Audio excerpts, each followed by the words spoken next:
அவளுக்கு பாண்டா பொம்மை பிடிக்கும்னு சொல்லிட்டு பாண்டா பொம்மை வாங்கி கொடுத்தா. அடுத்த நாள் நானும் பாண்டா பொம்மை வாங்கி கொடுத்தேன். அவளுக்கு பிரியாணி பிடிக்கும்னு அடுத்த வாரம் பிரியாணி போய் வாங்கி கொடுக்க போறேன். இந்த வீக் சண்டே நானும் கூட்டின்னு போறேன் பிரியாணி வாங்க. யாருக்கு ப்ளூ கலர் தானே பிடிக்கும்? என் ஆளுக்கும் ப்ளூ கலர் இருந்தா பிடிக்கும். பாரு இங்க ப்ளூ கலர் சொக்கா கூட போட்டுக்கிறேன். ப்ளூ கலர் சொக்கா போட்டுருக்கேன். அட இது ஒண்ணா இருக்கு.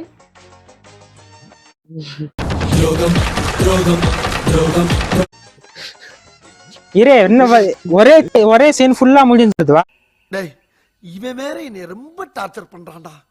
நான் ஆப்லயே பொறுக்கல. யாரா நீ இவ்வளவு டேலண்டட் ஆகுற? ஒரே இங்க பாரு ஒரே டேக்ல ஃபுல்லா முடிஞ்சிரும். யோசிக்கிறோமா, யோசிச்சுட்டு அப்புறமா வால் பெயர் என்ன அப்படின்னு கேட்கும்போது கொஞ்ச நேரம் யோசிச்சு மறுபடியும் முதல்ல இருந்தா ஆமா வால் பேர் என்ன வால் பேர் என்ன அப்படின்னு சொல்றேன். என்ன கொடுமை சரவணனது. இவன் கேக்குறான் யார் பேர் பிரியா, நீ சொல்ற. அப்ப நீ வால் பேர் என்னடா? அவனா தர்ஷினி. ஏன்னா மூக்கு புடப்பா இருந்தா சில நேரத்துல இப்படி எல்லாம் யோசிக்க தோணும் கொஞ்சம். ஐயோ தூரல் போடுது. தர்ஷினியா?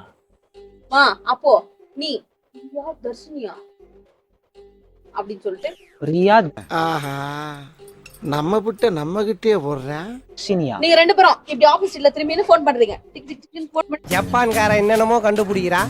நாய் காது வைக்கிறீங்க.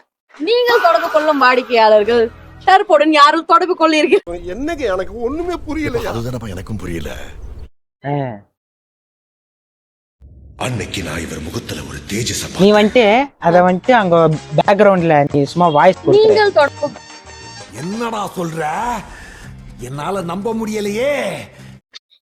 தொடப்பல நீங்கள் தொடர்பு தொடர்பு கொள்ளும் வாடிக்கையாளர்கள் வேற ஒருத்தரோட தொடர்பில் இருக்கிறார்.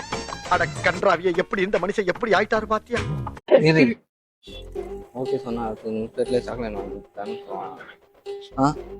ஆமா என் ஆள் இது வந்துட்டு ஃபன்னுக்கு நீ எப்படி சொல்றேன்னா கொஞ்சம் வாய்ஸ் சேஞ்ச் பண்ணிக்கோ. சேஞ்ச் பண்ணிட்டு நீங்கள் கனெக்ட் செய்யும் கஸ்டமர் வேறொருடன் கனெக்ஷன் இருக்கிறார் அப்படி நிறைய போறான்டா. நீங்க கனெக்ட் செய்யும் கஸ்டமர் வேறொருவரோட கனெக்டில் இருக்கிறார் அப்படின்னு. அப்போ வந்துட்டு நாங்க ரெண்டு பேரும் ஷாக் ஆயிடுவோம். அதோட முடிச்சிடணும். வாடா ஒரே டேக் சிங்கிள் டேக்